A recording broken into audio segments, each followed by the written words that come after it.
Matinding dagok ang inabot ng administrasyon ngayong araw matapos tuligsain ni na Senator Bam Aquino at Senator Kiko Pangilinan si Pangulong Kuting Jr. Ayon sa dalawa, hindi na sila maaring manahimik sa harap ng mga patong-patong na aligasyon ng katiwalian na patuloy manong isinasantabi ng Malacanang. Maring nilang ikinondena ang kakulangan ng aksyon at ang umano'y pag-aabuso sa pondo ng bayan. Nagulandang ang palasyo sa biglang paglabas sa mga bagong ebidensya na ibinahagi ni na Aquino at Pangilinan sa isang press conference kaninang umaga.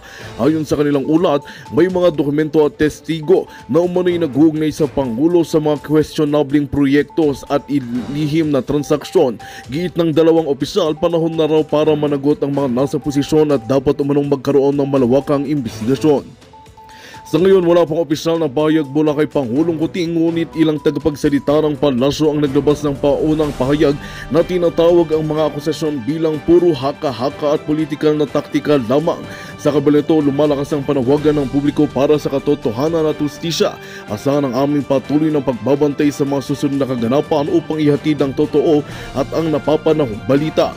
At yan nga ang balitang ating pakakatutukan. Ngunit bago ang lahat, siguraduhin mag-subscribe at i-hit ang notification bell para sa patuloy na pagtutok sa mga silap ng bagong balita sa tunay na boses ng masa.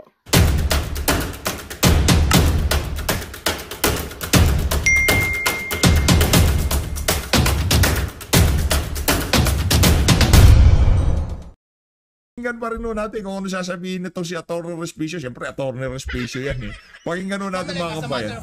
Kayo po mismo ang umaamin ng inyong kalokohan.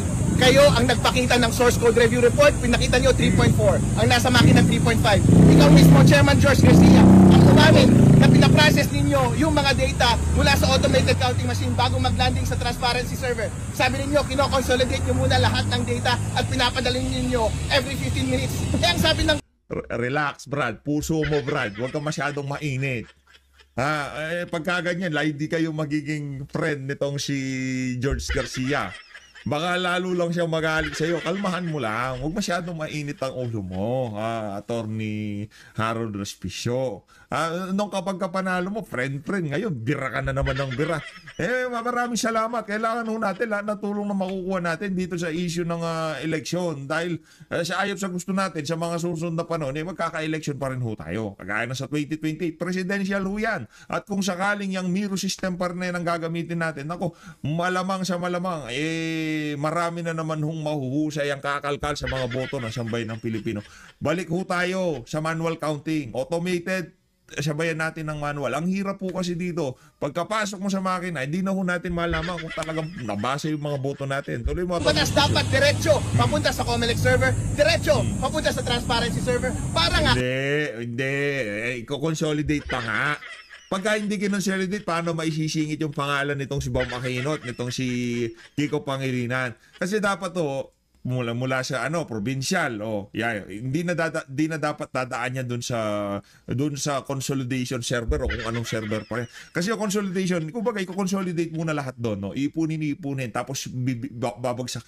Paano kung doon sa consolidation server o doon sa pagko-consolidate ng COMELEC doon sa mga boto, doon nagkaroon ng hocus pocus, doon nagkaroon ng konting tweaking diyan sa mga boto na yan. Di ba? Hindi ho talaga naging transparent ang nagdaang eleksyon. Kaya ang ating panawagan, balik manual election ho tayo. Hindi naman ho siguro kalabisan dahil napakarami ng mga aberya nangyari. Mantakin nyo, boboto ka na 10, tapos sasabihin ng makina, overvote ka. Diba? Tayo talaga, binoto natin 10. No? Kaya medyo alanganin ho talaga tayo dito na kung ito pa rin ang gagamiting sistema sa 2024, malamang marami pa rin hong mga kabalaghang mangyayari dyan. Tuloy natin. Kapag manloko ang COMELEC ng data, huli agad ng transparency server. Pero anong ginawa ninyo? Rinases muna ninyo sa gitna para posible na ngayon na mabago yung pumunta sa transparency server. Therefore, posible na ngayon na yung mga nilabas ninyo sa inyong mga COMELEC servers ay manipulated na rin. Kayo na rin mismo ang naglabas ng mga VPN logs na yan at nakita ko na merong mga connection doon sa mga server ng before 7 PM COMELEC. Hindi nyo po maitatanggi. Kayo po mismo ang gumawa ng sarili ninyong pag-amin. Hindi nyo kayang palusutan yan ng kahit na anong explanation dahil ang taong bayan ay naiintindihan po nila ang mga paliwanag ni Atty. Harold Respicio. Pero, ito Atty. Harold, ako, fan mo ako dito sa PH Update. Pero, nung unang pagkapanalo mo, ha, hindi ka nagpakeme-keme na Attorney George, Chairman George, bati na tayo, di ba? Hindi mo na kami pinaandaran ng ganun. Rektang bira ka na. Paano pagkaparanok ka? Di ngayon nananahimik ka. Kaya ngayon nagpapasalamat pa rin tayo kay George kasi IT expert daw to Dito si Atty. George Respicio, paano na lang kung pirunok yan? Di wala tayong kasama ngayon nagsasalita dito sa issue na to. Tayo naman kasi consistent lang tayo. Since 2019, pagkatapos ng 2019 na senatorial election, pagkatapos ng 2019 nung panahon ni Tatay Digong nung nanalo yang sila Amy Marcos, di ba? Nanalo sila Senator Bato, Senator Cristobal Bongo. Nanawagan na ho tayo ng automated hybrid. Yung merong bilangan at merong automated. Kasi noon pa lang nakita na ho natin ang kahinaan ng ng sistema na yan. Habang walang tarahan na nangyayari dyan, wag ho kayong aasa na talagang siguradong nababasa ang inyong mga boto. Ito, punta na ho tayo dito kay Ma'am Joey, ha. Pagkatapos ho natin kay Ma'am Joey, rekta ho tayo dito kay Atty. Vic Rodriguez. So, meron akong chika. Papunta di ba si Inday sa sa may kasama daw siya. Ako. Hindi Ayun. yun. Hindi ko na. Naku, May naisip na tayo ako kung sino. Gusto ko makita ni PR. Yung kasama, kilala ko yung kasama, nakita na natin lahat yung kasama niya. Oo. Yung kasama ni Inday. Mukhang may naisip na ako kung sino. So, tapos, ang tawag dito, parang kasi di ba hindi ka wala namang inaalaw na makipag-usap kay PRRD, di ba? By request talaga. By request talaga. Tapos, i-approve unless ka mag-anak. Unless ka mag-anak nila, yung within the first. Rekta na ho tayo dun sa chismis nitong si Ma'am Joey dun sa isa, ha. Tanggalin na ho natin dito. Hindi naman mahirap gawin ang hybrid. Kasi, di ba, every parties, may mga watchers na may mga watchers na every precinct. Paglabas ng resibo, may tagatali lang kaagad. 'Di ba? O pag resibo, mabilisan lang 'yan bago ka lumabas, parang ang tawag niya? Parang tama naman. Post-poll lang. Na paglabas ng resibo, tali lang, mabilis lang naman 'yan Kasi watcher naman lahat, tingnan ng pareho watcher. Sana magbitawan ng PDP yung election advocacy nila. To be fair, mahirap mag-advocate dito sa sa reform ng election system. Kasi walang reward diyan Walang reward diyan. Paano ka magkaka-reward? Di ba, hindi ka naman makakuha ng position kasi nga gusto mong ang kine-question mo yung election system itself, di ba? Kaya I really have high respect nga dun sa mga election advocates natin, yan sila Attorney Glenn Chong. Yung to be fair, kahit yung TNT trio, lumakas sila ngayon buti ngayon may kasama na nag-merge na sila pati si Atty. Respicio si Atty. Respicio nagsama-sama na sila and even Com Guanzon si Atty. Guanzon is also joining forces kasi kailangan talaga all the brains we need for this reform to happen and I think if magtatagumpay sila dun sa reform na ito, it's going to be a lifelong indebtedness of the Filipino people. Life-changing. Kung maayos, talagang kaya dun sa mga sa mga advocates. Kaya kami dito sabi namin kahit pabayaan na natin yung nakaraan, ang future na lang ang ipasiguro natin na mabalik natin ang integridad. Kaya hybrid election na talaga. Hybrid lang talaga. Hybrid. Meron akong chika pala. But this is unverified. Again, chikadora lang naman ako dito. Chikadora lang naman ako dito. Ayan. Okay. Di ba merong dalawang watcher, dalawang grupo? Di ko na lang papangalanan para medyo kunwari nakakalito. Ayan. Di ba merong dalawang grupo na merong connect doon sa mga transmission ng balota? So kaya itong dalawang grupo na to, nagkakaroon rin sila ng sarili nilang tali kung ano yung mga tamang boto. Okay? Yung isang election watchdog, okay? Yung isang election watchdog, sa bilang niya, sa kanyang sariling, sa kanyang pag-watch, ayan, sa kanyang sariling, tawag dito, Sariling mata. Oo. Sa kanyang sariling pagtingin at pagbilang at pag-analyze ng mga data, ayan, ito yung lumalabas na nanalo sa kanila. Nako, ito. Wait ito lang, na, ito na to. Ito na to. Ito daw ang totoong nanalo. Ito, okay. Ito bilang to ng isang election watchdog, ayan. Dalawa yan sila eh. Number 1, Bongo. Number 2, De La Rosa. Number 3, Marcoleta. Ang dami kong pasabog ngayong araw na to, no? Maliwanag pa ho sa sikat ng araw, di ho number 2, itong si Bam Aquino. Wala ho siya doon, mga kababayan. Si Senator Bato de la Rosa ang number 2. Ano ho yun? Ika nga, protest vote ho talaga eh. Yung dalawa sa mga malapit kay dating Pangulong Rodrigo Duterte, sila ho yung pinakamalaki ang boto doon sa nagdaang election. Kung talagang sinunod yung kagustuhan ng sambayan ng Pilipino. Hindi ho yun ang nasunod. Ang nasunod ho ang kagustuhan nitong si George Garcia. Ayan. Ito yung galing sa isang election watchdog. Number 1, Bongo. Number 2, De La Rosa. Number 3, Marcoleta. Number 4, Lacson. Number 5, Tulfo Erwin. Number 6, Tito Soto. Number 7, Pia Cayetano. Number 8, Camille Villar. Number 9, Amy Marcos. Number 10, Ben Tulfo. Number 11, Bong Revilla. Number 12, Lito Lapid.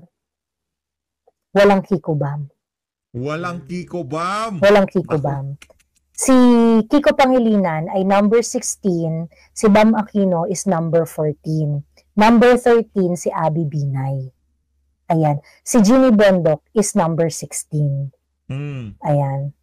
Tapos, number 17, si Vic Rodriguez. Sa bilang ito, ito yung result, kung yung kumbaga parang yung tamang bilang. Yan yung tali nitong isang election watchdog. Quick count yan nila. Oo, nung isang election watchdog, gano'n. Pero itong election watchdog na to, hindi nagsasalita. Kasi pumasok yung kanilang kandidato. Kasi pumasok yung kanilang kandidato. So, alam nyo na. Diba? Alam nyo na. Kasi pumasok si Kiko Bam, kaya hindi sila nagsasalita. Pero hindi ho talaga yun ang tunay na resulta ng nagdaang election. Hindi talaga, kahit sa akin sa assessment ko dito sa amin, sa situation namin sa OFW, hindi ko talaga matanggap na papasok yung dalawa eh. Pero sabi ko, bakit pumasok sa OFW voting, bakit pumasok pa sila? Kahit maraming mga makakaliwa dito, pero sabi ko, hindi ganun. Hindi ganun. Ayun. So, ayun, yun ang dyan, yun ang yun ang chika. Ano talagang rowan dito sa live na to. Sige, magbasa kayo ng comment, huwag kayong kasi ang ayan. Ang isa sa ng mga mahadera dyan. Kung gusto niyo kong balikan yung video na yan, itong si Ma'am Joey, punta lang ho kayo sa kanyang channel. At dito sa bahagi ng video natin na to, syempre, itong si Atty. Vic Rodriguez, kahit na nasa galaan din ho yan, talaga ng mga quality time daw nag-aano siya ng quality time sa kanyang parinila. Pero ano pa rin ho siya, yung kanyang pagiging masigasig ng panahon ng kampanya, hindi ho natin nakitang bumaba, no? Yung iba kasi medyo bumaba intensity ng mga birada nila ng mga panahon ng kampanya. Ngayong mga panahon na to, di na ho natin nakikita. So si Atty. Vic, tuloy-tuloy pa rin ang arangka. Wala ho, parang walang nangyari. Parang walang nangyari dito kay Atty. Vic Rodriguez. Yan naman ang isa sa kinabibilabay natin dito kay Atty. Vic. Warning ito ang babala ni Atty. Vic Rodriguez. Pakinggan natin na sabay-sabay. Pag mayroon pong malaking undertaking o proyekto o isang kampanya, pagkatapos po talaga nun ay bumabawi ako ng oras sa aking pamilya and I spend time with them, nagpapahinga kasama sila hanggat maaari. ibigay yung lahat ng oras at panahon sa kanila. Subalit ang dami nga po naghahanap sa akin, nakakaabot naman po yung pangungumusta at ito nababasa ko rin. Kamusta po kayong lahat? I hope all of you are doing well. Today is Wednesday, May 28 at hayaan po ninyong samahan ko kayo panandali sa inyong panananghalian. At meron ho tayong 300 plus live viewers. Marami pong salamat. At kay Maria Mitos at kay Mary Claire Morales, marami pong salamat. Kay Mr. Dreamer, hindi ko na nababasa lahat, pati mensahe nyo. Kung ano na lang makita kong mga pangalan na lumalabas dito, si Forevermore, share the lives. Pakitulungan po ninyo. At yung atin pong YouTube channel ay bukas na rin sapagkat usong-uso po ngayon yung pagte-take down ng channel, lalo na yung nagpapahayag ng kritisismo laban sa maraming maling polisiya ng kasalukuyang administrasyon. Tinitake down po yan. Kaya po tayo ay nagpo-foresighting. Meron po tayo dito sa ating pahina, yung ating pong may blue badge at yung ating pong YouTube channel. Sana ho ay matulungan din ninyo mag-like, share, and subscribe po kayo. At ito nga po tayo.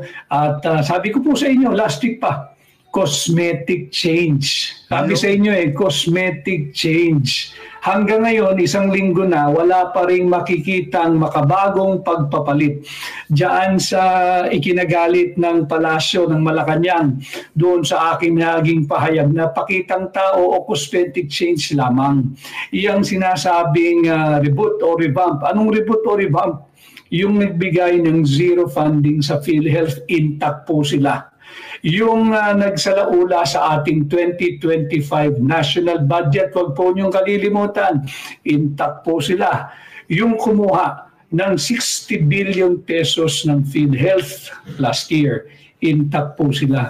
Kaya dito natin makikita na cosmetic change lamang po talaga yung naganap na sinasabing reboot o revamp ng kanyang gabinete. Huwag po tayong maniwala roon. Ngayon, yung mga nagagalit, siguro po dahil simula pa lamang ng pag-anunsyo ng balasa ay nabisto na wala pong patutunguhang seryosong revamp o reboot yan.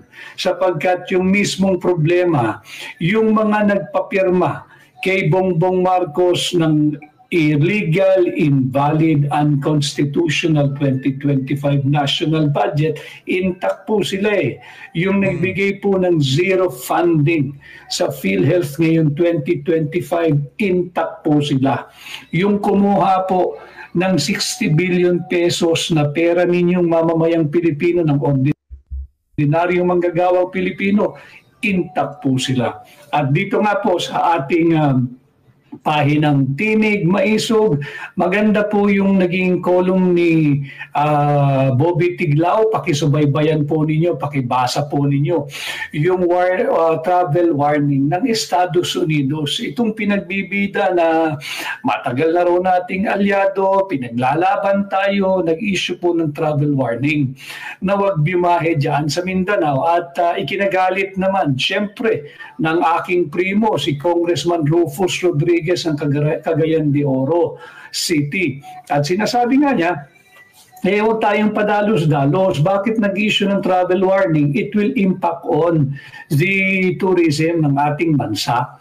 Hindi lamang yung mga banyagang travelers o bisita, hindi lamang yung mga taga-Estados Unidos. Sapagkat alam naman natin, pag nag-issue ng travel warning o travel advisory ang Estados Unidos, sinusundan din yan ng ibang bansa, ng ibang nationality o nag-issue ang Estados Unidos. Wag daw po tayong bumahe dyan sa Mindanao sa lugar na nabanggit sa kanilang travel warning o travel advisory sapagkat delikado. Hindi lamang ho tayo apektado dyan doon sa mga biyahero o bakasyonistang taga-Estados Unidos. Pati po yung mga ibang nationality, siyempre, mababahala. Mismong Estados Unidos nang nag-issue talaga naman, hindi natin matatanggal. Sila'y pinakikinggan, sila'y sinusundan.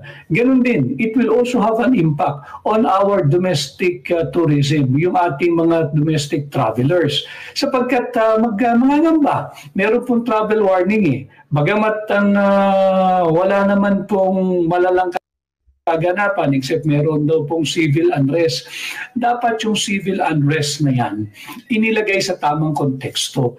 Ito po ay bahagi ng karapatan ng bawat Pilipino na magsagawa ng isang payapang pagkilos upang ipahayag ang kanilang hinanaing, ang kanilang reklamo, ang kanilang obserbasyon sa kasalukuyang administrasyon.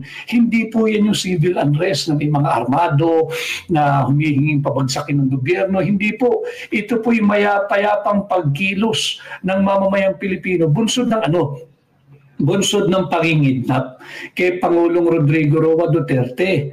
Hindi po yan dapat basta linagay na lang na civil unrest. Ilagay natin sa tamang konteksto. Ako bilang Pilipino, linalagay ko po sa tamang konteksto sapagkat tayong lahat, pagka tayo po ay lumabas ng ating bansa, ambassador po tayo lahat ng ating bansa.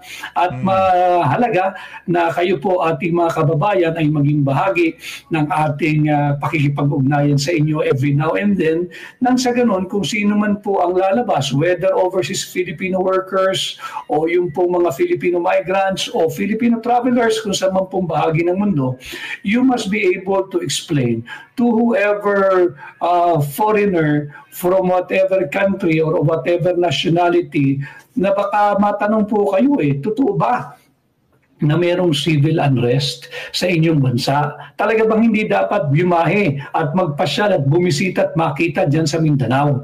Dapat tayo rin na magpaliwanag na hindi naman totoo yung sinasabing civil unrest dyan sa parte ng Mindanao. Ito ay bahagi ng ating saligang batas na nakaukit at nakasulat at may garansya rin sa mga equally democratic country kagaya ng Estados Unidos. Diyan nga sa Estados Unidos, mas violente po yung mga pagkilos protesta nilang ginagawa kung iahambing mo sa atin Itong recent rallies na pinapakita natin yung ating hindi pagsang-ayon sa pangingidnap kay Pangulong Rodrigo Roa Duterte. Kaya ito po ay ilagay natin sa tamang konteksto at malaking halaga po ang mawawala sa ating turismo. Tama si Bobby Tiglao, yung napakagaling at respetadong kolumnista ng isang broadsheet, yung isang pahayagan. Sinasabi niya, dapat magpaliwanag yung Estados Unidos, anong basihan ninyo? Bakit kayo bigla nag-issue ng travel warning or travel advisory? At meron pa siyang isinulat sa kanyang kolum, mga kababayan, yung level 3. Yung level 3, inihambing niya doon sa talagang mga wala ng gobyernong umiiral. Napakapayapa po sa Davao City, napakaganda po sa Cagayan de Oro City, dyan sa Malaybalay, napakaganda po dyan sa Bukidnon. Para po kayong wala sa Pilipinas pagka yan ay binisita ninyo. Kanya unfair sa ating mga Pilipino na mag-i-issue lamang ng ganoon basta-basta ang Estados Unidos. Akala ko ba aliado tayo? At nag-issue ng travel warning or travel advisory.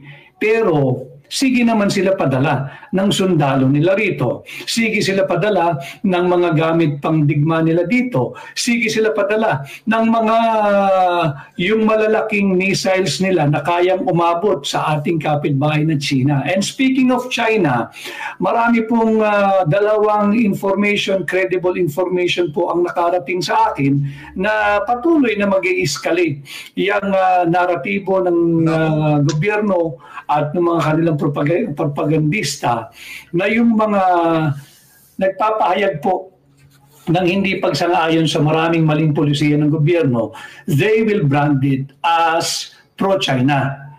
Pro-China po ang magiging branding. And siguro, si esteemed columnist Bobby Tiglao matagal nang sinasabing pro-China.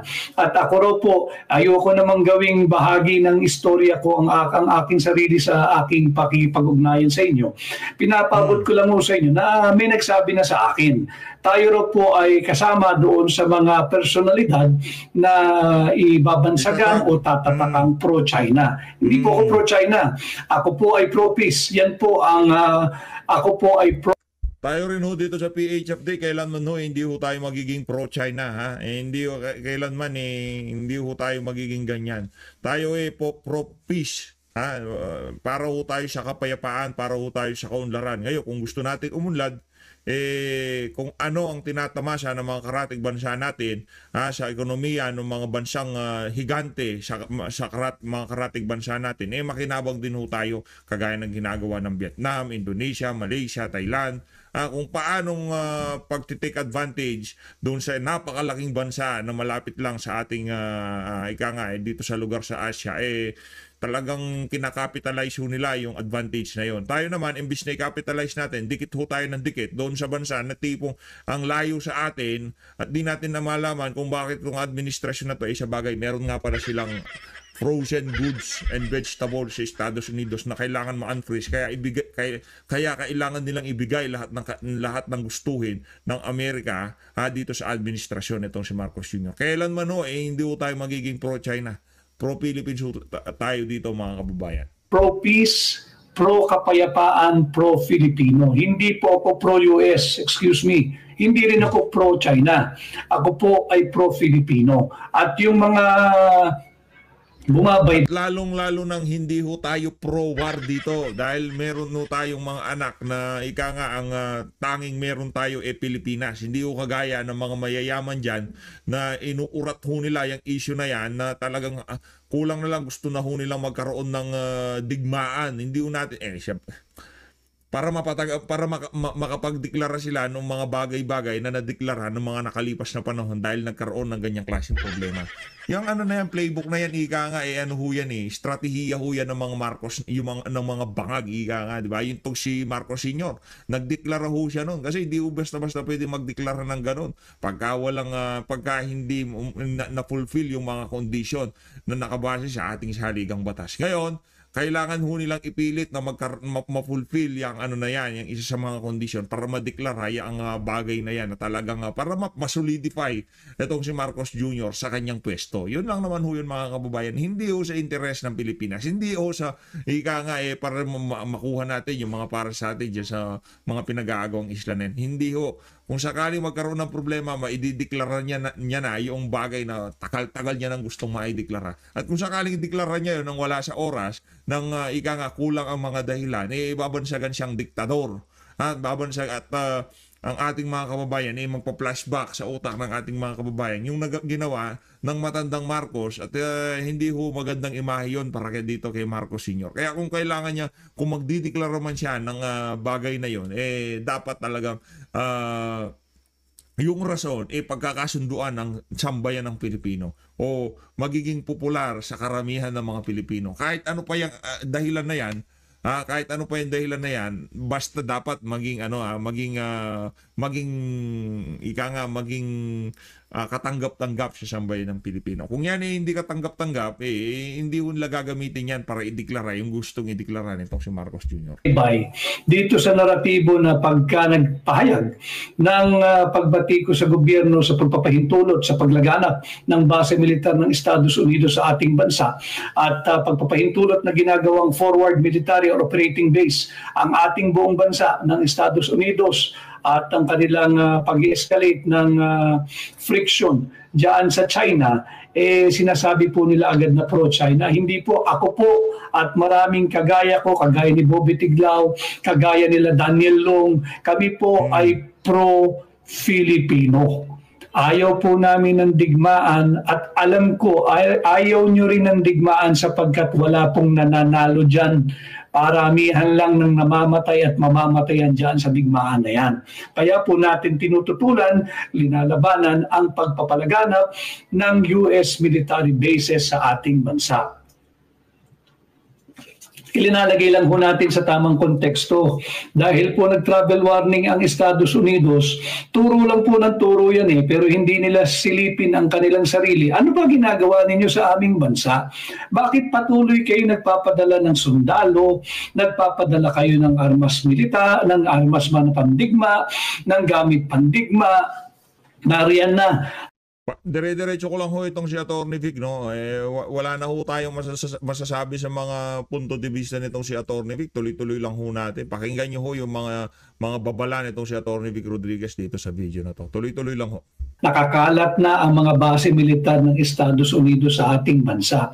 Wala pong mahihita ang mga kapwa ko Pilipino diyan sa tinatahak ninyong landas na papunta na sa isang armadong konfrontasyon laban sa kapwa ninyo superpower. Alam mo ninyo, ito sinabi rin ito ni Bongbong Marcos noong kami nangangampanya noong 2022, pagka bumahing daw ang China o ang Estados Unidos, mabubura sa Pilipinas, mabubura sa mapa ang Pilipinas. Totoo po iyon. Kanya dapat umiwas tayo. Huwag tayong magpagamit, huwag tayong magpakaladkad diyan sa interes ng ating banyagang alihado. Hindi po pagiging pro-China ang pagkakaroon ng ganitong posisyon. Ang posisyon po ng hakbang ng maisog, we are advocating for transparency. We are advocating for accountability. We are advocating for peace. We do not want war. We do not need war.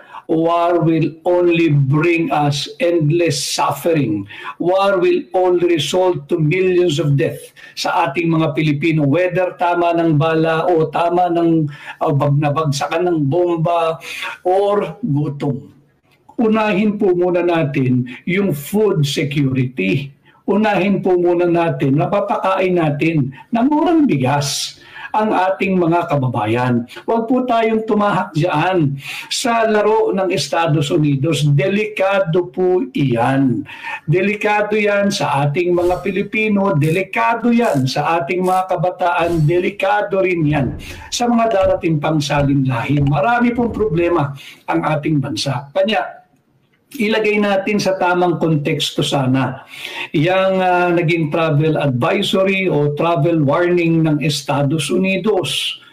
Yung sinasabing wag pupunta diyan sa parte ng Mindanao. Kaya tama po yung naging positioning at pahayag at paninindigan ng isa ring maisog si Congressman Rufus Rodriguez, ang aking primo, na dapat patawag yung ambassador ng Estados Unidos pagpaliwanagin ano itong travel advisory na linabas ninyo na wag magpunta sa Mindanao at delikado sa Mindanao. Napakapayapa po ang Davao City.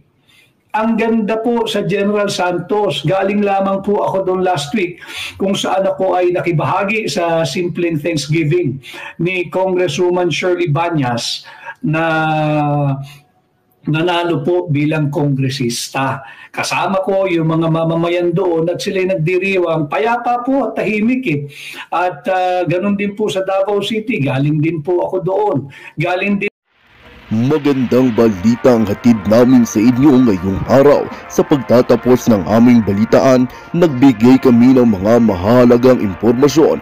Maraming salamat sa pagtutok at pagsuporta sa aming programa. Huwag kalimutang manatili sa mga susunod na araw para sa mga bagong balita at mga kwento na dapat nating abangan. Mula sa Boses ng Masa, magandang araw Pilipinas!